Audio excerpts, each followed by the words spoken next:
ये वो हाँ क्या है? काय रखी है? सामने इतनी बड़ी बोर्ड टंगाई, आपको दिखाई नहीं दे रही क्या? अरे नीचे नीचे देखा था आगे रहना, ये बोर्ड में लिखा है खुशबू पान सेंटर। एक काम कर, एक ठो पार्ले जी दे। मैं पाले जी नहीं रखी। काय रखे है? मैं सिर्फ पान ही बनाती हूँ। बस पान बस? हाँ।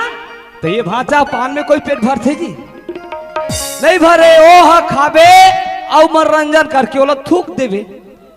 अतकजड़ शहर में बस पाने बस मिलते तो सोचे की बात है भाई, तब कोई बात नहीं, हम पाने खा लेते जी। एक काम कर, हाँ? तोर पान के का रेट रखे है? किसकी? मेरी पान की? हाँ हाँ। तो मेरी पान की रेट सुनो, मैं 2 रुपीज से लेकर के ना 20,000 तक की पान बनाती हूँ। काय बोली जी? तोरा तो कोई समझ आई? अमूल नहीं आई रे भाई, वो काय बोलिस काय नहीं। अब हम खुद छत्तीसगढ़ियान जी। एक काम कर, ए बात बोले ना तेन हमला एको ठन समझ में नहीं आई, एकदम छत्तीसगढ़ी में बता कि का रेट रखे है। तो मेरी पान की रेट